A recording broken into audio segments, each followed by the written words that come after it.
Hello and welcome to the Life at Leyton Podcast with me, Sarah Glanville, as your host. Here at Leyton UK, we know our people are more than just their job. The careers of our people are part of their unique lives, and who they are as a whole person is what fundamentally contributes to their success and the success of our business. In the podcast, we'll spend time with one of our exceptional people from across the business. And in each episode, we'll look to explore the people behind the job titles, the unique and brilliant stories that make them who they are. In episode 11, I had a long overdue conversation with our head of consulting, Elena Karadzhova. When Elena joined Leyton UK over 5 years ago, the consulting team looked very different than it does today. It looked like many teams within STEM and financial services, predominantly men. Since then, Elena has been part of a movement within the business, influencing change, championing diversity and equal opportunity. And today, the consulting team looks different, boasting a 60-40 split in favour of women. She now heads up consulting here in the UK and in Morocco, and is surrounded by a balance of women and men in our senior leadership team. Today's podcast reflects on Elena's journey here at Leyton, her perspective as a female senior leader, and an honest conversation about what we need to do to empower women across the business and to encourage more women to join Leyton UK. This wasn't an easy conversation to have. It challenged Elena to be honest about where we can do more.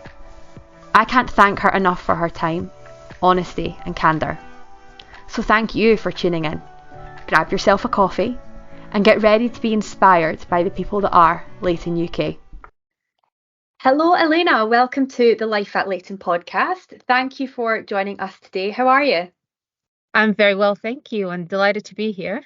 Delighted to have finally made the cut. I've had my eye on the podcast for quite some time, and I think it's a fab initiative. So I'm really, really glad to be here. Thanks for having me.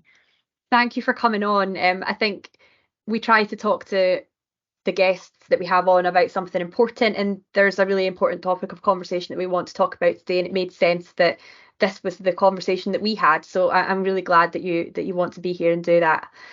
Many of our listeners will know you as our head of consulting, and I think a great place for us to begin today's episode is to flash back a little.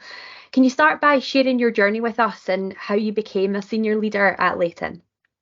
Yeah, of course. When you say flashback a little, it's quite the flashback. I joined Leyton as a senior manager a number of years ago. When I say a number of years, people often hear me talk about the pace at Leyton, and that here we measure time in dog years because the pace is indeed so fast. So that was about 5 and a bit years ago now. My background is primarily, prior to Leyton, was primarily in the Big Four world, the big banking world. And these were all very sort of rigid corporate structures. And then the stark contrast to coming to Leyton and experiencing the culture and the vibe here and the dynamism here really is what grabbed me from the day I set foot through the door. And here I am now, some 5 and a bit years later, and I have the absolute privilege of leading the consulting team across the UK and our satellite office in Morocco and Casablanca. But yeah, it really coming to Leyton was quite eye-opening, and I suppose people often ask, well, given the pace and given the challenge and given the many spinning plates at any point in time, what still drives you and what still keeps you here? And quite frankly, one of the things that truly still excites me every day to come to work, to tackle and seize every day with the same sort of zest that I had 5 years ago, was really the ability to impact change here. And that's evident at any level, whether you are in a leadership position, whether you're in a management position or not. The ability to truly make a difference, be it from a client service standpoint, be it commercially, or perhaps most gratifyingly for me at least, culturally. Which includes being part of not only shaping our ethos, but truly living our values. And belonging is one of them. So when we say belonging, whether you think differently, whether you're of different heritage, or indeed being a woman.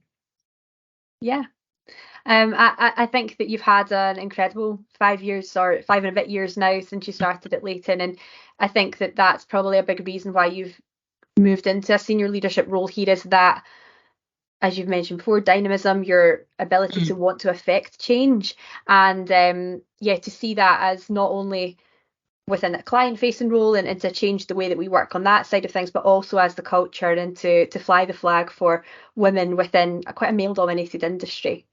So how do you find balancing work and personal life as a senior leader? Ooh, the very loaded and controversial perhaps question. So this may be quite a controversial answer as well. I don't actually really believe in the phrase work-life balance. I think it's a misnomer. I find that for me it's an amalgamation really of the two. Who and how I am in my personal life really shapes much of my professional life, and the opposite is also true. So for me, it's a constant give and take. My work understands that, my children understand that, and that's how I make it work for me. There are many versions of Elena in any given day in time. So that there's the boss, the mother, although at times you could say that the two are maybe one and the same. There's the professional, the friend, the colleague, the widow, the coach, the mentor, the peer, and the woman. So through the years, I've realized that actually each one of these versions helps not only shape but better the other ones, and so I wear them quite openly, and I really don't make apologies for any of them. Yeah, I think that we have to do that, don't we? And I think that that is the way to achieve fulfillment in all areas of our lives, is to realize that they are blended. They all lead into one another at points, and some things have to give at some point. But if we can communicate that to the people around us, you tend to get some grace if things need to slide either direction, I think. Yeah, completely. The demands of the modern world are such that I just think work-life balance is quite an antiquated concept. Yes, I agree. So Leyton UK looked very different when you joined us 5 and a bit years ago. What are some of the biggest challenges that you've faced in leading the consulting team and as a female leader in a male-dominated industry? Yeah, indeed. The composition of not only the consulting team, but the business as a whole, then versus now. And again, when we say then, it's not like it was decades ago. It was a mere 5 years or so ago. It was completely different. In fact, I think I could count on one hand the number of women in the business. And then women in management or leadership positions were actually an even rarer species.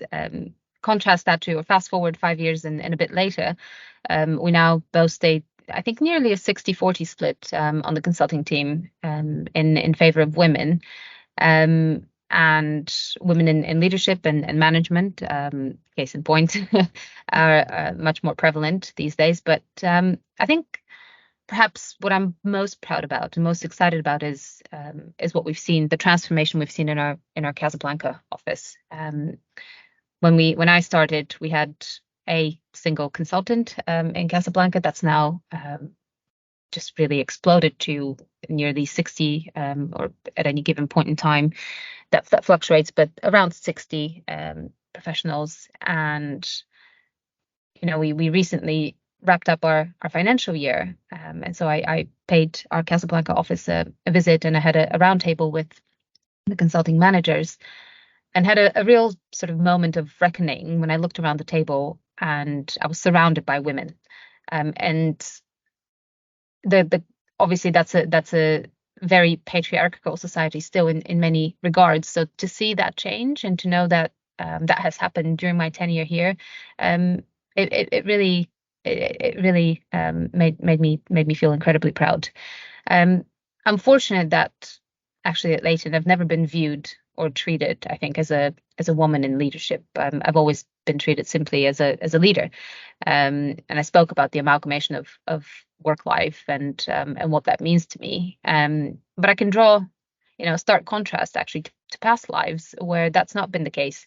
And indeed, high value was placed on what could only be, I think, categorized as insane working hours. In fact, I mean, I could tell many horror stories, but some of them include putting in chargeable hours to the tune of 120 hours per week. So for reference, there are 168 hours in a week. Again, this is something like that simply cannot coexist with motherhood. I could go on about horror stories about children sleeping in sleeping bags under desks during busy seasons, etc. So I think, and again, when I say in past lives, I mean that wasn't really that long ago. That's some 10, 15 years ago. So it's really remarkable actually to see the progress, and really encouraging of how far we've come. And I do hope that women joining us, whether it's Leyton or elsewhere in the professional world, never have to live or experience something like that. And to see that transformation even during my professional life has been incredibly encouraging, and to be part of it, incredibly rewarding as well. What do you think the shift has been from the business 5 years ago when you joined, and as you said that there wasn't very many women around you in the business? What has been the change from then until now as you've moved through leadership positions? Do you feel like you've helped, as you say, shape that culture to encourage more women to join the business, and the business to be more open to accept women in the teams? I hope so. I do hope so. I don't want to, I think actually as a business, in full transparency, and I'm rather transparent and oftentimes even too blunt of a person, but quite bluntly, I think we're behind. I think we haven't done enough, or we haven't done all that we could have done. So a call to action to myself. So I pledge it here, and other women and men, in fact, in the organization, but be it in leadership positions or not. We really need to pick it up, and we can and should do more. The fact that this has happened somewhat organically is already, again, an incredibly encouraging and positive trend. Imagine what we could do if we actually set our sights on it and really put that at the forefront of our agenda, where we could be in another 5 years. But I do hope rather that having lived that journey has served as a relevant example, and has shown women that perhaps it is possible, that perhaps the proverbial glass ceiling can be shattered and should be shattered, and sky's the limit, really.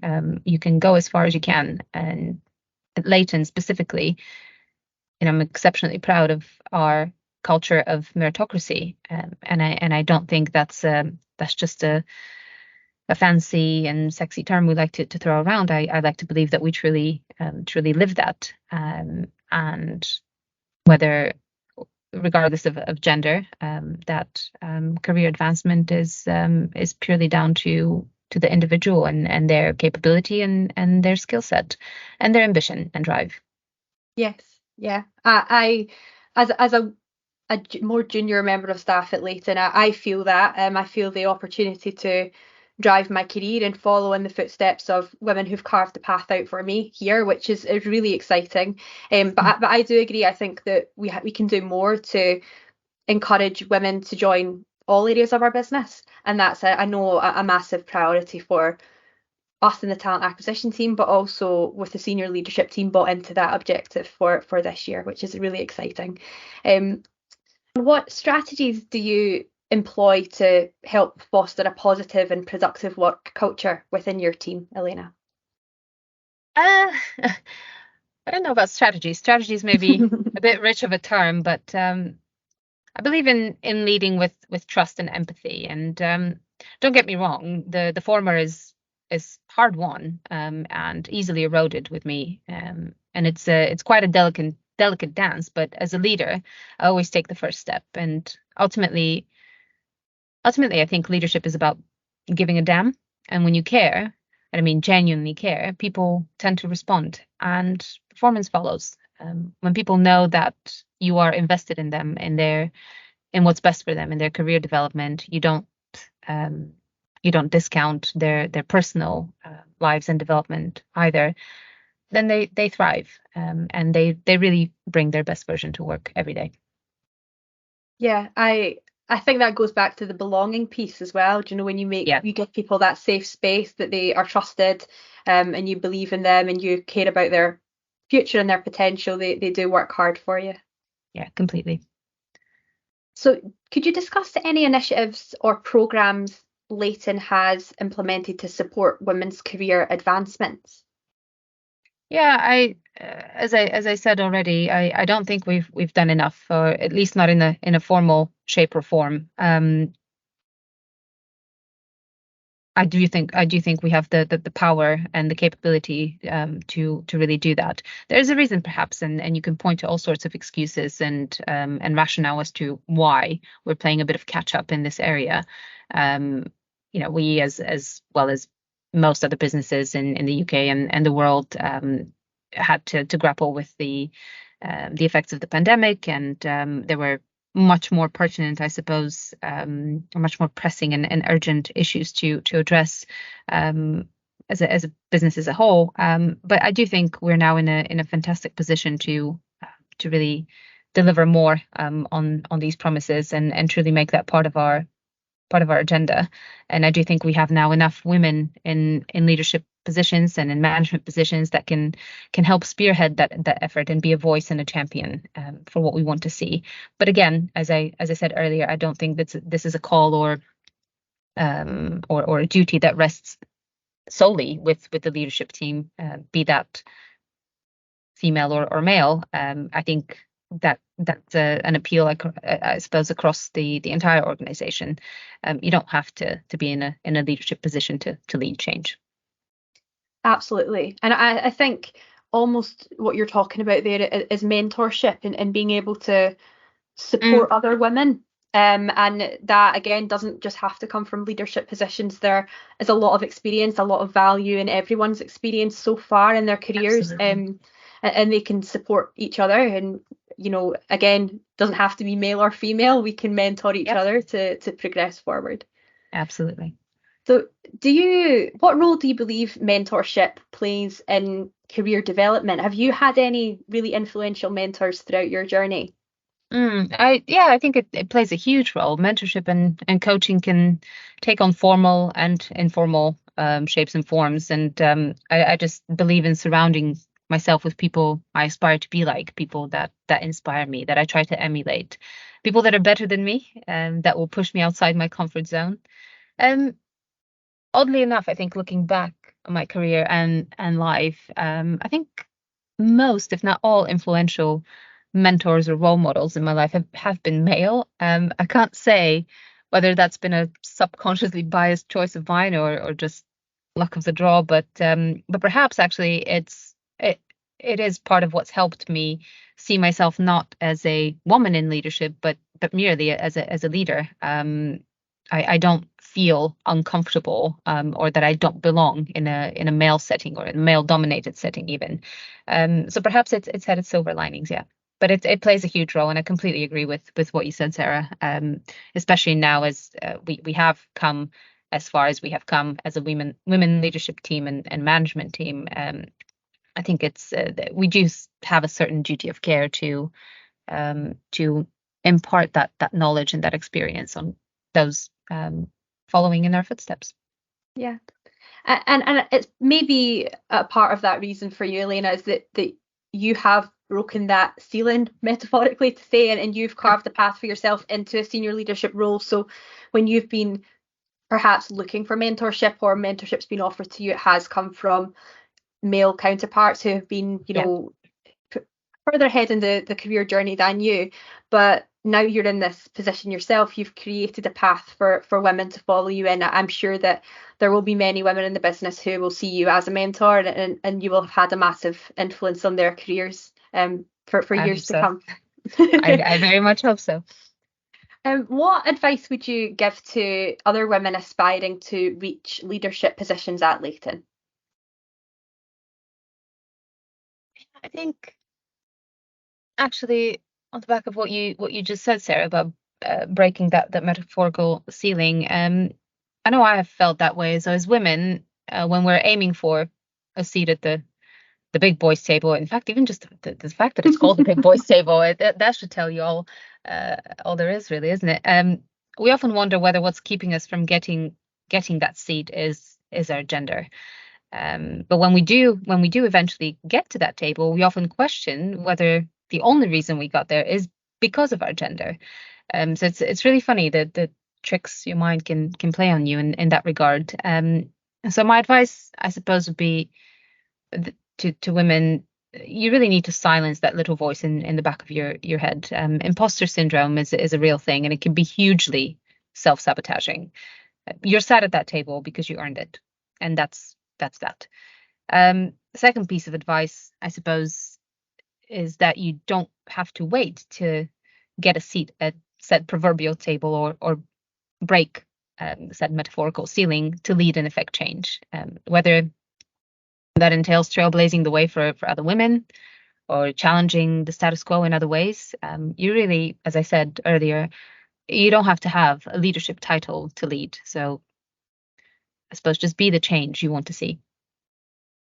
I love that, and I'll definitely take that that advice to heart. Thank you.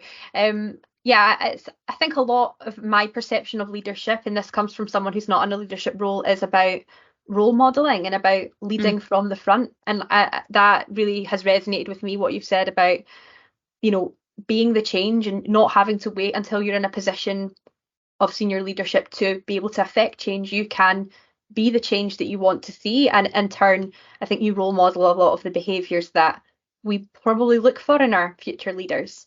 Oh, thank you.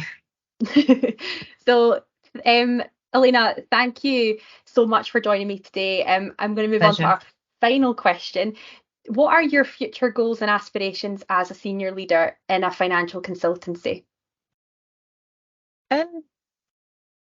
I suppose just continuing to lead in a way or be that role model, as you said, that makes holding a senior leadership position in what's a very dynamic and fast-paced and, as we said, still largely male-dominated industry relevant and attainable for other women aspiring to follow a similar career path. I really don't have any extraordinary talents, and I definitely don't have a village of a family behind me to help juggle all the demands of motherhood.